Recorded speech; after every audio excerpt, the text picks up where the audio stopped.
काँग्रेस नेते विजय वडेट्टीवार यांनी अशोक खरात प्रकरणासह राज्य सरकारवर निशाणा साधला। अशोक खरात एक महाराष्ट्राला लागलेला कलंक आहे। महाराष्ट्राची मान शर्मेनं खाली जाईल अशा पद्धतीचे हे प्रकरण आहे। या खरातला मोठं करणाऱ्या राजकीय व्यक्तींसह प्रशासकीय व्यक्तींवर कारवाई व्हायला हवी अशी मागणी त्यांनी केली। तर मंत्रालयाच्या सर्व विभागात जोरातपणे GR काढून पैसे वाटण्याचं काम सुरू आहे। 10% पासून 20% कमिशन घेत बिलं काढली जात आहे असाही आरोप त्यांनी केला। केवळ चाकणकरावर कारवाई झाली म्हणजे कारवाई पूर्ण होत आहे असं नाही।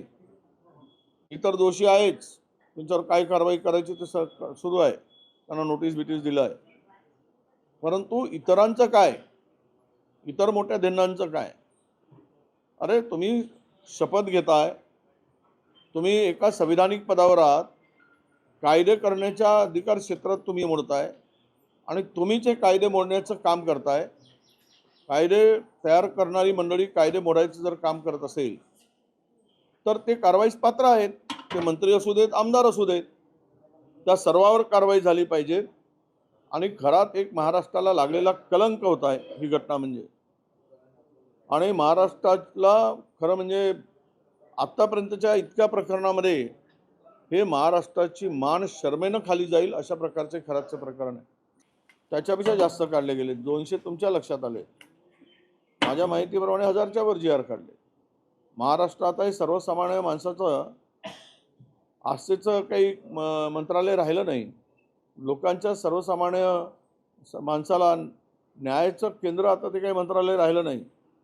तर हे आता लुटारूंच्या टोळीचं महाराष्ट्रातील केंद्र झालेलं आहे अशी मंत्रालयाची आता स्थिती झाली आहे। तिकडे सर्व मंत्रालयातील सर्व विभागामध्ये जोरात GR काढून पैसे वाटण्याचं काम सुरू झालेलं आहे। याची चौकशी झाली पाहिजे, काळा धन पांढरा झाला किती झालाय ते झालं पाहिजे। मी सांगितलं ना, चाकणकरांना नोटीस दिलं, त्यांची चौकशी होते आहे, पण त्याबरोबर इतरांची पण झाली पाहिजे, तरच हे सत्य बाहेर येईल। आणि CAची चौकशी, कारण तिथे एवढा मोठा पैसा आला कुठून? आज 1500-2000 कोटीची प्रॉपर्टी आहे असं म्हणतात, तर हा पैशाची स्रोत शोधला पाहिजे। कुणाकडून आला, कसं गेला, यापेक्षाही मोठं होईल। मला जर आपलं जर यामध्ये संपूर्ण खोलवर जाऊन चौकशी केली तर मला वाटतं की मंत्रालयातील अर्धे लोकांनी पांढरे पैसे करून देण्यासाठी खरंच वापर केला असेल, हेही पुढे सिद्ध होईल।